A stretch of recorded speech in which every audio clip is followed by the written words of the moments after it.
நகைக்கடன் தள்ளுபடி அறிவிப்பு பற்றி பார்க்கலாம். அதற்கு முன்னாடி நம்ம சேனலை இதுவரைக்கும் சப்ஸ்கிரைப் பண்ணாதவங்க சப்ஸ்கிரைப் பண்ணிக்கோங்க. அப்படியே பக்கத்தில் உள்ள பெல் பட்டனை மறக்காம பிரஸ் பண்ணிக்கோங்க. முதலில் நகைக்கடன் என்றால் என்ன என்பதை பார்க்கலாம். வீட்டில் இருக்கும் தங்க நகைகளை வங்கியில் அடகு வைத்து பணம் வாங்குவது என்று நம் அனைவருக்கும் தெரியும். ஆனால் இந்த நகைக்கடனில் 2 வகைகள் உள்ளன. ஒன்று சாதாரண நகைக்கடன், மற்றொன்று விவசாய நகைக்கடன். இந்த இரண்டிற்கும் இடையே பெரிய வித்தியாசம் இருக்கிறது. இதை பற்றி இங்கே தெளிவாக தெரிந்து கொள்வோம். அவசரத்துக்கு பண தேவைகள் நமக்கு இருந்து கொண்டுதான் இருக்கும். சொந்த செலவுகள், மருத்துவ உதவி, குழந்தைகளின் படிப்பு, கல்யாணம் போன்றவற்றுக்கு சாதாரண நகைக்கடன் வாங்குவோம். சின்னதாக சுய தொழில் செய்ய ஆசைப்பட்டாலும் சாதாரண நகைக்கடன் வாங்குவோம். இந்த கடனில் வட்டி சற்று அதிகமாக இருக்கும். மேலும் கடன் தொகைக்கும் ஒரு வரம்பு இருக்கும். ஆனால் ஒருவர் விவசாயியாக இருந்தால் அல்லது பால் பண்ணை வைத்திருந்தால், மீன் வளர்ப்பு, கோழி வளர்ப்பு போன்ற விவசாயம் சார்ந்த தொழில்களில் ஈடுபட்டிருந்தால் அவர்களுக்கு விவசாய நோக்கத்திற்கான வழங்கப்படும் தங்க நகைக்கடன் சற்று வேறு மாதிரியானது. ஆம், இந்த விவசாய நகைக்கடனின் முக்கியமான சிறப்பு என்னவென்றால் சாதாரண நகைக்கடனை விட வட்டி குறைவு. அத்துடன் கூடுதல் கடன் தொகையும் கிடைக்கும். சாதாரண நகைக்கடனில் பொதுவாக அதிகபட்சம் 25 லட்சம் ரூபாய் வரைதான் கடன் கிடைக்கும். ஆனால் விவசாய நகைக்கடனை பொறுத்தவரை தங்க நகையின் மதிப்பு மற்றும் வங்கி விதிகளின் அடிப்படையில் 25 லட்சம் ரூபாய்க்கும் மேலாகவும் கடன் கிடைக்கும். அதனால்தான் விவசாயிகள் தங்கள் தேவைகளை எளிதாக நிறைவேற்ற முடிகிறது.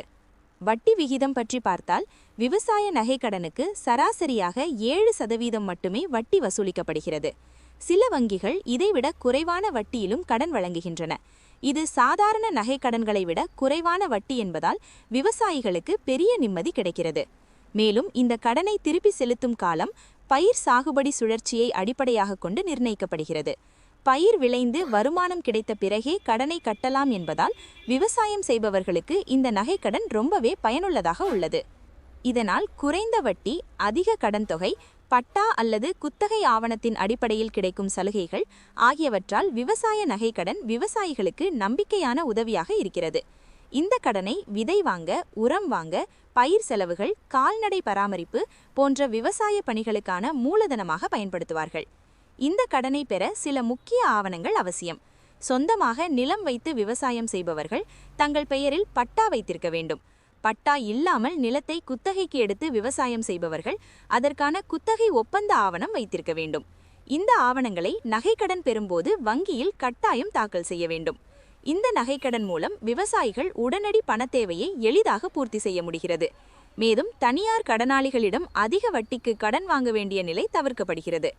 2026 தேர்தல் நேரம் என்பதால் நகைக்கடன் தள்ளுபடி அறிவிப்பு கண்டிப்பாக வெளியாகும் என்று விவசாயிகள் எதிர்பார்த்து வருகின்றனர்.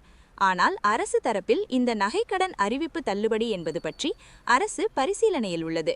கூடிய விரைவில் இது பற்றின அறிவிப்பு கண்டிப்பாக பொங்கலுக்குள் வெளியாகும் என்று எதிர்பார்க்கப்படுகிறது. இந்த வீடியோ உங்களுக்கு பிடித்திருந்தால் வீடியோவை லைக் செய்யுங்கள். உங்கள் சந்தேகங்களை கமெண்ட் செக்ஷனில் கமெண்ட் செய்யுங்கள். உங்கள் உறவினர்கள் மற்றும் நண்பர்களுக்கு ஷேர் பண்ணுங்க. மீண்டும் இதுபோன்ற வேறு